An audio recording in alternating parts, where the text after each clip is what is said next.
Hello everyone, আমি কাঁচা আম দিয়ে আমসত্ত্ব টক ঝাল মিষ্টি বানাচ্ছি।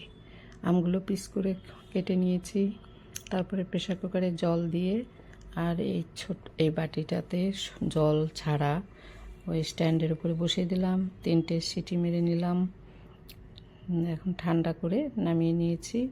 এখন ওইগুলো চামচ দিয়ে আস্তে আস্তে একটু ভেঙে নেব, কিন্তু জল দেওয়া হয়নি বলে এটা পালটা বের হচ্ছে না। এটাকে আবার আমি মিক্সারে ঘুরিয়ে নিলাম। ঘুরিয়ে নিয়ে তারপরে এখন চামচ দিয়ে ডলার পরে বেরোবে আস্তে আস্তে, একটু টাইম লাগবে। আমি একটু পেস্ট করে নিলাম। পেস্ট করে নিলে আমের আঁশগুলো মানে হয়ে যায়, মিহি হয়ে যায়, মুখে লাগবে না। এই তো, তারপরে আমি এটাকে আস্তে আস্তে ছেঁকে নেব। এই তো ছাঁকা হয়ে গেল। এবার দেখুন এই যে কত আঁশ বেরিয়েছে।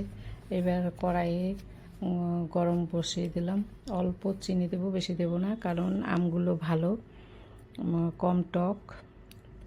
এই চিনি দিয়ে একটু ভালো করে একটা সমানে নাড়তে হবে। অল্প লবণ দিলাম, সমানে নাড়তে হবে, নাহলে নিচে লেগে গেলে লাল লাল হয়ে যাবে, কালো হয়ে যাবে, গন্ধ হয়ে যাবে। এই জন্য নেড়ে নেড়ে দেখুন আমি টাইম নিয়ে এটা ঘন করে নিলাম একবারে। আর থালার মধ্যে তেল ব্রাশ করে নিয়েছি। এইবার আমি আমের গ্রেভিটাকে দিয়ে হাত দিয়ে ট্যাপ করে একটু সমান করে ছড়িয়ে ছড়িয়ে দিলাম, যাতে একই রকম হয় চারদিকটা। দেখতে দেখুন কালারটা কত সুন্দর এসছে, কাঁচা আমের কিন্তু। এবার রোদে দিয়েছি, দুদিন আমি রোদে শুকিয়ে নিলাম আমটাকে। দেখুন একবারে কাচের মতো হয়ে গেছে, গ্লাসের মতো লাগছে কালার, কাচের মতো দেখুন। এবার আমি এটাকে পিস করে একটু কিছুটা কেটে দেখাবো। খুব সুন্দর হয়েছে,